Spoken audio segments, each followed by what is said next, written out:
Hey guys, Todd here with Great Escape Farms. Today I'm going to talk about what to do with cardboard. Some high school friends of mine, Russ and Margaret, moved to this area recently and they are all unpacking now. And in the process, they have a bunch of cardboard boxes left. So I asked them if I could have those cardboard boxes. So what I'm going to show you today is how I prepare the cardboard boxes for use, how to store them, and then how to use them. And basically I'm going to use them for worm food and for weed block. So let's go ahead and get started right now. So what I'm looking for in cardboard is basically the corrugated type of cardboard. You can use the non-corrugated, but I prefer corrugated. It's a little bit better in my opinion. It's thicker and holds more water and breaks down a little quicker. And you'll see here there's tape, so I take all the tape off, and my buddy Russ got started on that already, but what I do is I take the tape and I drop it off in a little bin here, and you can see there's quite a bit there. I have been working on this for about an hour now, and take the tape off and any other type of material that won't break down. And there's one other piece right here. So I believe it's the UPS drivers that put these on, or the UPS company, and they have a little magnetic strip on the back and they peel off real easy. And I just don't like having anything like that magnetic and everything else going in, because the worm's going to eat this and it's going to be around stuff that I'm growing that I could be eating. So I just get rid of that.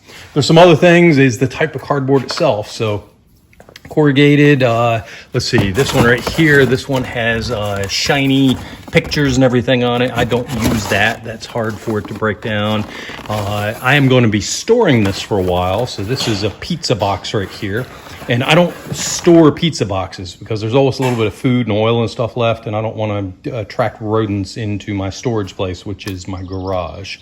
So again, I have some other boxes here with pictures on it. And then this DeWalt box right here, it has a lot of ink on it. So it's not really a picture, it's just ink with little diagrams on it, and there's just too much ink on that one. So I prefer just like I said, the brown corrugated stuff. So that's what I'm going to use.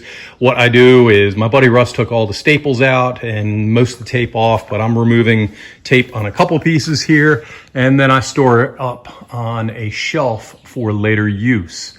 And then how I use it, well, let me set up outside and I will show you how I use it.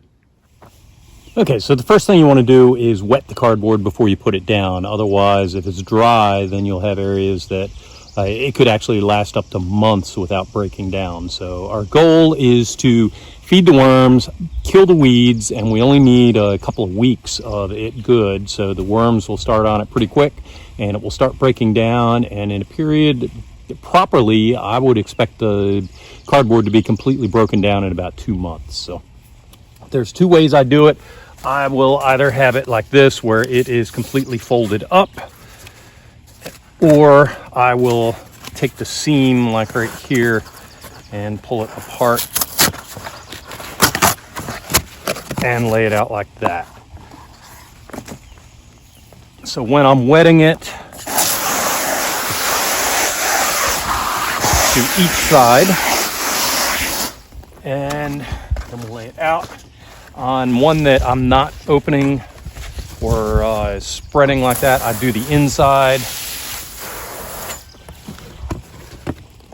and then I'll do the outside, just like that. And then same with this. Doesn't matter which one you do, which order you do it. I did the outside that time, and then the inside. Just make sure you get both so it breaks down. And then when you're laying it, just give it some overlap. So 6 inches or so of overlap like that. And that will act as a weed block. And like I say, the worms absolutely love cardboard like this. So this will help block the weeds, feed the worms, and also recycle cardboard in a very ecological way. That's it for this video. Thank you very much for tuning in, and have a great day.